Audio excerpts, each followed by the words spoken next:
आज मी तुम्हाला घेऊन आली आहे गौतम बुद्धांचं जन्मस्थान पाहण्यासाठी लुंबिनी येथे। नेपाळमधील लुंबिनी येथे येण्यासाठी तुम्ही बाय एअर येऊ शकता, गौतम बुद्ध इंटरनॅशनल एअरपोर्ट किंवा बाय रोड तुम्ही येऊ शकता। आम्ही चितवन इथे स्टे करून मग लुंबिनीला आलो। लुंबिनी बघायला जाताना बेसिक पण महत्त्वाच्या गोष्टी मला इथे तुम्हाला सांगायच्या आहेत। मेन एरिया बघण्यासाठी जवळजवळ 8 गेट आहेत आणि टायमिंगचं लिमिटेशन आहे, त्यामुळे इथला मॅप तुमच्यासोबत जरूर ठेवा। ड्राय स्नॅक्स, पाणी आणि ड्राय फ्रूट्स किंवा फ्रूट्स तुमच्यासोबत नक्की ठेवा। जर लहान मुलं किंवा वडीलधारी माणसं असतील तर हे आवर्जून सोबत ठेवा। एरिया खूप मोठा आहे, एरिया बघण्यासारखा आहे। प्रत्येक ठिकाणी जर तुम्ही चालत जाता तर आजूबाजूचा परिसरही बघण्यासारखा आहे। दुसरं सगळ्यात महत्त्वाचं, इथे तुम्हाला मठ फिरण्यासाठी रिक्षाची सोय आहे बरं का। सगळ्यात आवर्जून मला तुम्हाला सांगायचं, बऱ्याच साऱ्या प्लेसेस 4 ते 5 वाजेपर्यंत बंद होतात। टायमिंगची सगळ्यांनी नोंद घ्या, त्यामुळे कुठे कोणत्या प्लेसेस आधी बघायचे आहेत, कोणत्या प्लेसेस नंतर बघायचे आहेत हे थोडंसं प्लॅन करून मगच तुम्ही लुंबिनी बघायला एंटर करा। म्युझियम आणि मायादेवी टेम्पललाच फक्त एंट्री तिकीट आहे, बाकी ठिकाणी तिकीट्स नाही आहेत। शूटिंग किंवा व्हिडिओग्राफीसाठी वेगळे स्पेशल चार्जेस आहेत, पर्सन टू पर्सन चार्जेस आहेत। फ्लेम म्हणतात ते लुंबिनीमधलं हे पवित्र स्थान आहे। अखंड ज्योती, अनादी किंवा अनंत शांती ज्वाला जी अखंड तेवत असते। लांब तुम्ही तिथे बघू शकता शांती स्तूप आहे। आता आपण तिथे जाणार आहोत, चला तर मग जाऊयात आपण। हा 2 किलोमीटरचा सेंट्रल कॅनल आहे जो लुंबिनीला 2 भागामध्ये डिवाइड करतो। मला इथे तुम्हाला सगळ्यात महत्त्वाचं सांगायचं, रिक्षा करा। 500 ते 1000 रुपये किंवा 2000 रुपये पर डे प्रमाणे चार्जेस आहेत। 4 ते 5 लोक तुम्ही एका रिक्षात मावू शकताय। सगळ्यात महत्त्वाचं, आम्हालाही असं वाटलं होतं चालवू शकतोय आम्ही, पण बरेच ठिकाणी बरीच लांब आहे, त्यामुळे रिक्षा आवर्जून करा, हे माझं तुम्हाला सांगणं आहे।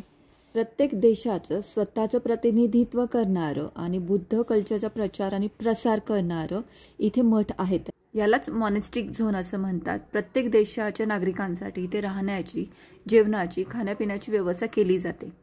प्रत्येक देशाने आपापल्या कल्चरप्रमाणे, आपापल्या संस्कृतीप्रमाणे स्टॅच्यूज, त्यांची रचना, वास्तुरचना, आजूबाजूचा परिसर, म्हणजे प्रत्येक गोष्ट बघण्यासारखं आहे।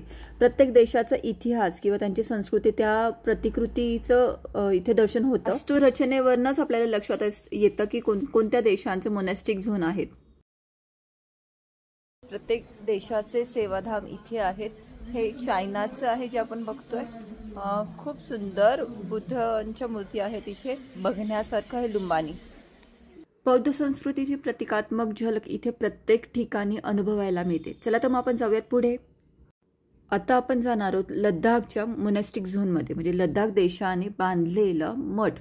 यामधनं लद्दाखच्या एक वास्तुशिल्पाचं दर्शन होतं। वेगवेगळ्या ठिकाणी अनुभव खूप सुंदर आहेत। इथले पिलर्स, त्याच्यावरचं नक्षीकाम, त्याच्यावरचं रंगकाम, आजूबाजूचा परिसर, राहण्याची व्यवस्था खूप सुंदर आहे। प्रत्येक देशाने आपापल्या परीने 100% प्रयत्न केला।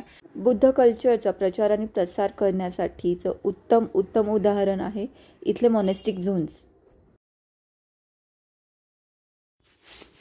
देशांच्या वास्तुशिल्पानुसार त्यांच्या मंदिरांची रचना, बुद्धांच्या मूर्तीची रचना आणि आजूबाजूचा परिसर बघण्यासारखा। व्हिडिओपेक्षा प्रत्यक्ष खूप सुंदर दिसतं।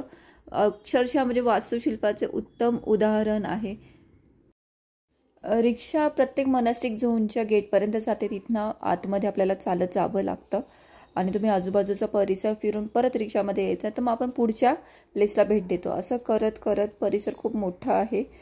3 तास 4 तास कसे आरामात निघून जातात हे कळत नाही। वेस्ट मोनॅस्टिक झोनमध्ये बरेच सारे देशांचे मठ आहे। Singapore, France, Germany, Ladakh, Japan, Canada, Vietnam, China, Australia, south Korea आणि म्यानमार। जवळजवळ 4 ते 5 तास आरामात लागतात बरं का। टायमिंग थोडा वायबल आहे। काही देशांचे मठ 4लाच बंद होतात, काही देशांचे मठ 6 वाजेपर्यंत सुरू असतात। लक बाय चान्स बरेच सारे ठिकाणे आम्ही गेलो तेव्हा बंद झालेली होती आणि काही ठिकाणं सुरू होती। तर जेवढी आम्हाला बघता आली तेवढा आम्ही प्रयत्न केला आणि तेवढं मी तुमच्यापर्यंत पोहोचवण्याचा प्रयत्न करते। जर्मन मोनॅस्टिक झोनमधला जर्मन कल्चर दाखवणारं हा मठ आहे। मूर्त्या किंवा आजूबाजूचा परिसर किंवा तिथलं स्कल्पचर खूप सुंदर आहे आणि एकदम मेंटेन आहे।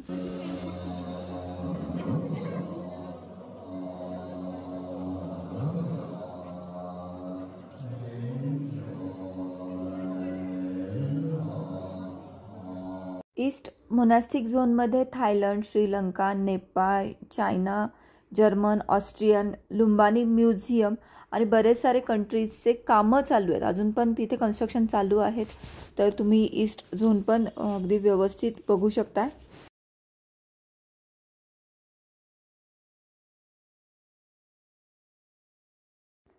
आता आपण आलोय नेपाळमधल्या वज्रायन मोनॅस्टिक झोनमध्ये.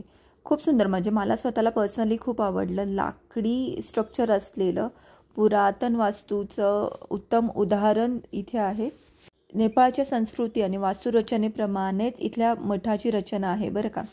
लाकडी कोरीवकाम असलेले दरवाजे, त्याच्या कमानी, बुद्धांची मूर्ती, आजूबाजूचा परिसर अप्रतिम आणि बघण्यासारखा आहे.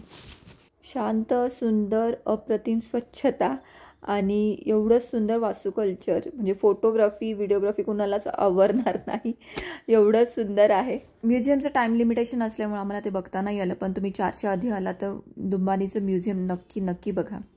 विश्वशांती स्तूपा आणि अनादी ज्वाला, जिथनं आपण सुरुवात केली, यांना जोडणारा 1.80 किलोमीटरचं कॅनल आहे, ज्याच्यामध्ये आपण बोटिंग करू शकतो. लुंबानी गार्डनमध्ये असं बोटिंग आहे. छोट्याशा बोट्स तुम्ही राईड करू शकता. एकदम छान स्ट्रेट, जवळजवळ 1 किलोमीटरचा स्ट्रेट बोटिंगचा झोन आहे. तर आम्ही एन्जॉय करतो बोटिंग. कॅनलमध्ये धावणारी आपली स्पीड बोट आणि आजूबाजूचा परिसर खूप छान आहे, मजा येते. आणि सगळ्यात महत्त्वाचं चालणं वाचतं, हे सगळ्यात महत्त्वाचं आहे. आता आपण चाललोय सिक्रेट गार्डन, मायावती देवी टेम्पल आणि अशोका पिलरला भेट देण्यासाठी. स्पिरिच्युअल झोनमध्ये असे लाखो दिवे सतत तेवत असतात. तुम्ही देखील एखादा दिवा बुद्धांच्याच मनात इथे पेटवू शकता. दिवसाचं मायादेवी टेम्पलचं व्ह्यू, पण आम्ही इथे रात्री आलो होतो. मायादेवी ह्या गौतम बुद्धांच्या आई होत्या. इथेच गौतम बुद्धांचा जन्म झाला. हा आजूबाजूचा महालाचा परिसर आहे. हीच ती महालातली पवित्र भूमी जिथे गौतम बुद्धांचा जन्म झाला.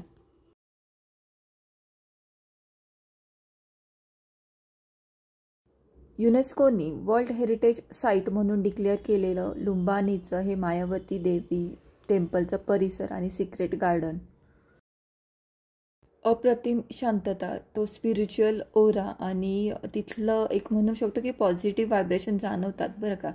हे अनुभव घेण्यासारखेच आहेत. आजूबाजूचा परिसरही खूप मोठा आणि बघण्यासारखा आहे. इथे चॅन्टिंग किंवा स्पिरिच्युअल मंत्रोच्चार चालू असतात, त्यामुळे ते वातावरण खूप असं सुंदर वाटतं.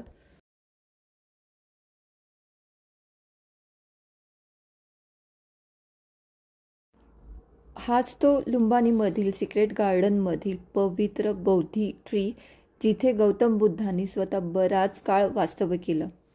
त्यामुळं या जागेला वेगळंच आध्यात्मिक महत्त्व प्राप्त होतं. आणि हाच तो सिक्रेट लेक जो मायादेवी टेम्पलच्या बरोबर मागे आहे. विश्वविजेते अशोक राजा देखील बराच काळ इथे वास्तव्याला होते. ते गौतम बुद्धांचे उत्तम शिष्य झाले. जगभर प्रचार आणि प्रसार करण्यामागे अशोक राजाचा देखील खूप मोठा हात आहे बरं का. लुंबिनीतला माझा प्रवास खूप सुंदर होता. लुंबिनीमध्ये येऊन मला खूप भारी वाटलं. गौतम बुद्धांबद्दलचं बराच इतिहास मला इथे माहिती झाला. त्यांचं जन्मभूमी मला बघता आली. एवढी पावनभूमी आम्ही आमच्या स्वतःच्या डोळ्यांनी अनुभवली. तुम्ही पण नक्की लुंबिनीला भेट द्या. नेपाळ एक्सप्लोअर करणारे आणि त्याची माहिती सांगणारे माझे बाकी व्हिडिओ पण नक्की बघा. भेटूयात पुढच्या व्हिडिओमध्ये. Thank you so much.